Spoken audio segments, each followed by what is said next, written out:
வணக்கம் நண்பர்களே. இன்றைக்கி ஒரு அரிய வகை பூச்செடி ரொம்ப வித்தியாசமாக இருக்கும், பார்க்க ரொம்ப அட்ராக்டிவாக இருக்கும், தேனீக்களை ஈர்க்கக்கூடிய ஒரு அரிய வகை பூச்செடியை பற்றி தான் இன்றைக்கி வீடியோவில் பார்க்க போகிறோம். அது என்ன மாதிரியான பூச்செடி, அந்த செடிகள் எப்படி வளர்க்கலாம், நம்ம கிளைமேட்டில் நல்லா வளருமா, அதுக்கு ஏற்ற மண் கலவை என்ன அப்படின்ற டீட்டெயில்ஸ் தான் இந்த வீடியோவில் பார்க்க போகிறோம். வாங்க வீடியோக்குள்ளே போய் பார்க்கலாம். ஸ்க்ரீனில் தெரிகிற இந்த செடி தான். இந்த செடியை காமனாக மியூசிக்கல் நோட் பிளான்ட்டுன்னு சொல்லுவாங்க.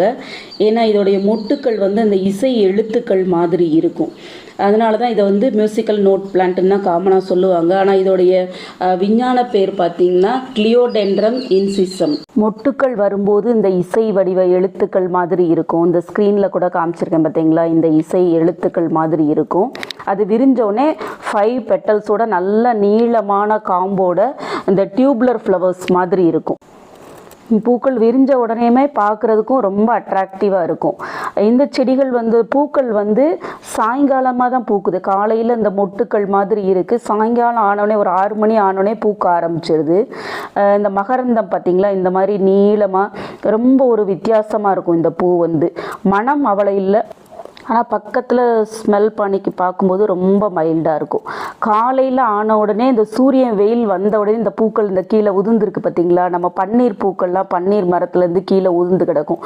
அந்த மாதிரி காலையில் சூரிய வெளிச்சம் பட்ட உடனே இந்த பூக்கள் எல்லாம் உதிர ஆரம்பிச்சிருது. ஒரு நாள் தான் இதோட லைஃபேமும். இந்த செடி சம்மரில் இப்போது நல்லா பூக்குது. இதுக்கு முன்னாடியும் ஒரு டைம் பூத்துருக்கு, ஷார்ட்ஸ்லாம் கூட போட்டிருக்கேன். ஆனால் இப்போ தான் நல்ல ப்ளூம் நிறைய இருக்குது. ஒவ்வொரு அந்த செடியோட எட்ஜஸ்லேயுமே நிறைய மொட்டுக்கள் வச்சுருக்குது. இது ஒரு புதர் வகை செடி தான். கிட்டத்தட்ட 3லேருந்து 4 அடி வரைக்கும் வளருன்றாங்க. நான் வாங்கி ஒரு 5-6 மாதம் இருக்கும். நல்ல மிக்சிங்கில் வச்சு வளர்க்கும்போது அதோடைய வளர்ச்சி நல்ல வேகமாகவே இருக்குது. இதோட இலைகளுமே நல்ல வித்தியாசமாக இருக்குது. பூக்கள் தான் வித்தியாசமாக இருக்குதுன்னு பார்த்தா இதோட இலைகள்னு பாருங்கள், நல்ல அந்த ரோஜா இலைகள் மாதிரி இந்த அரும்பாக சைடில் வெட்டி விட்ட மாதிரி அந்த மாதிரி ஒரு டிஃப்ரெண்ட்டாக நல்ல ஒரு க்ரீனிஷாக இருக்குது இதோட இலைகள். இந்த செடியை தொட்டிகள்லையும் வைக்கலாம். இதை நிலத்தில் நட்டோம்னா நல்லா அடர்ந்து வளரும். கிட்டத்தட்ட 2-3 அடி அகலம் வரைக்கும் கூட பட்டு நல்லா வளரும். ஆனால் நம்ம இடம் இல்லாதவங்க இந்த மாதிரி தொட்டிகளில் வச்சு வளர்க்கலாம். இது சீஸ்னல் ஃப்ளவரிங் பிளான்ட்லாம் கிடையாது. அடுத்தடுத்து ரிப்பீட் ப்ளூமிங் வந்துக்கிட்டே தான் இருக்குது. ஆனால் இந்த ஸ்ப்ரிங் தொடங்கி சம்மர் வரைக்கும் பூக்கள் ரொம்ப நல்லா பூக்குது. இந்த செடிக்கு வெயில் கண்டிப்பாக வேணும். முழு சூரிய வெளிச்சத்தில் வைக்கும்போது தான் பூக்களுமே நல்லா கொடுக்கும்.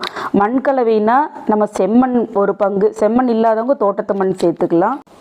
1 பங்கு தொழு உரம், 1 பங்கு மாட்டுச்சாணம், 2 பங்கு தோட்டத்து மண். இப்படி இந்த ஒரு மிக்சிங்கில் கொஞ்சம் வேப்ப முன்னாக்கு இல்லைனா சாஃப்ட் பஞ்சிசைடு பவுட்ரு இது மட்டும் மிக்ஸ் பண்ணி அந்த கலவையில் நட்டு வச்சாலே ரொம்ப அழகாக இந்த செடிகள் வளர்ந்து பூக்களும் கொடுக்கும்.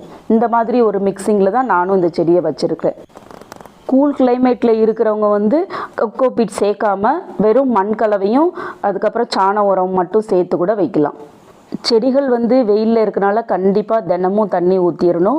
அதுக்கப்புறம் பெஸ்டிசைட்லாம் நான் இது வரைக்கும் அடிக்கவே இல்லை. ஏன்னா இது ஒரு பெஸ்ட் ரெசிஸ்டன்ட் பிளான்ட் தான். பூச்சி தாக்குதல் இதுக்கு அவ்வளோவா வர்றதில்லைன்னு நினைக்கிறேன். அதுக்கப்புறம் உரங்கள் எல்லா செடிகளுக்கும் கொடுக்குற மாதிரி மந்த்லி ஒன்ஸ் மாட்டுச்சாண உரமும், அதுக்கப்புறம் டிஏபி 1 மாதம், 1 மாதம் மாட்டுச்சாண உரம், இதுதான் மாற்றி கொடுத்துருக்கேன். இந்த செடிகளுடைய காம்பு நார்மலாக நம்ம ஒரு 2 சென்டிமீட்டர் இல்லைன்னா மிஞ்சி போனால் பிச்சி போட காம்பு ஒரு 3 சென்டிமீட்டர் அந்த மாதிரி தான் பார்த்துருப்போம். ஆனால் இந்த செடியை அந்த பூக்கள் உதிர்ந்த உடனே ஒரு ஸ்கேல் எடுத்து நம்ம அளந்து பார்த்தோம்னா கிட்டத்தட்ட 10 சென்டிமீட்டர் வரைக்கும் இருக்குது அந்த காம்போட நீளம். செடியில் அப்படியே ஸ்கேல் வச்சு பார்க்கும்போது நம்மளுக்கு அந்த அளவு கரெக்டாக தெரியல. ஏன்னா பூ வளைஞ்சு இருக்கிறதுனால நம்மளுக்கு அவ்வளோவா தெரியல. அந்த பூ உதிர்ந்த பிறகு அந்த கீழே விழுந்ததுக்கப்புறம் பார்த்தா தான் கரெக்டாக தெரியுது. கரெக்டாக கூடவும் இல்லாமல் குறையும் இல்லாமல் கரெக்டாக 10 சென்டிமீட்டர் இருக்குது அந்த பூ காம்பு நீளம் மட்டும். காலையில் எந்திரிச்சு பார்க்கும்போது அந்த மொட்டும் பூக்களோடையுமே இந்த செடிகளை பார்க்குறதுக்கே அவ்வளோ அட்ராக்டிவாக இருக்குது.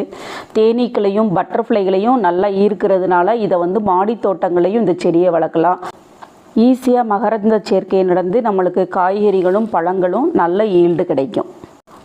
இந்த செடிகளை நல்ல முத்தின தண்டை கட் பண்ணி ஈஸியாக ஸ்டெம் கட்டிங் மூலமாகவே வந்து நம்ம ப்ரொபகேட் பண்ணிடலாம்.